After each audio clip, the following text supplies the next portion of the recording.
చాలా మంచి కార్యక్రమం. ఎందుకంటే చాలా కాలంగా తెరమరుగైపోయినారు జ్యోతిరావు పూలే గారు.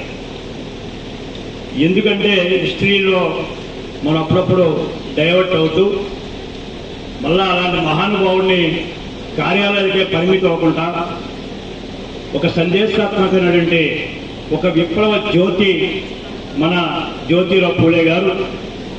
ఆయన ఉద్యమ స్ఫూర్తి ఎందుకు వస్తున్న స్ఫూర్తి వచ్చింది, ఎందుకు ఈ రకమైన పోరాటం రాబో తరానికి ఒక సందేశాత్మకమైనటువంటి సావిత్రిబాయి గారు కానీ వారు కానీ స్ఫూర్తికి వస్తే వేళ మన విశాఖ జిల్లా అనకాపల్లి జిల్లా కలెక్టర్ గారు ఎందుకు బాలికల పాఠశాలను ఎంచుకున్నారంటే, ఇందాక మన విద్యార్థులందరూ కూడా అనేకమైనటువంటి వారి డ్రామాస్ ద్వారా మనకు ఒక రకమైన సందేశాన్ని, ఒక మెసేజ్ని వారు ఇవ్వడం జరిగింది.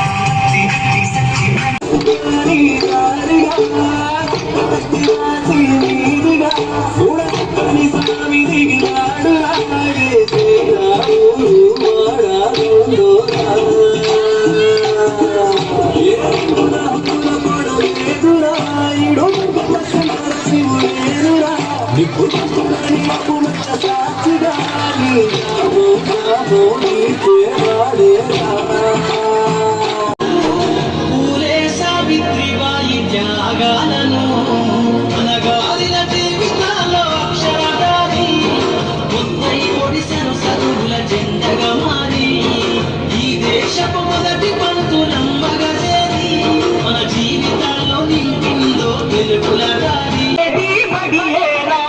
కష్టాలనైనా కన్నీళ్ళనైనా కడ తెచ్చేది చదువేరా, కల నెరవేర్చేది బడియేరా. చదువే జ్ఞానం, చదువే ధైర్యం, చదువే లక్ష్యం, చదువే గమ్యం. A small story with that we will close. Okay.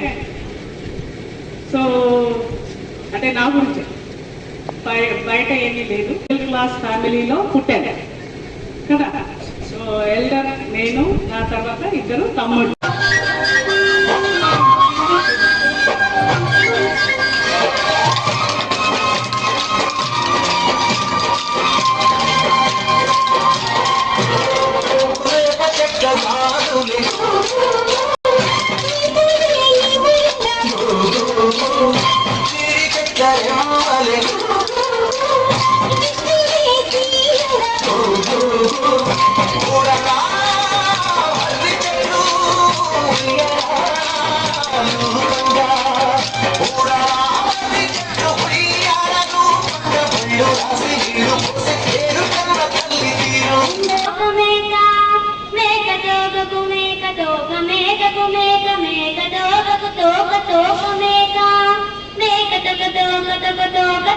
మేక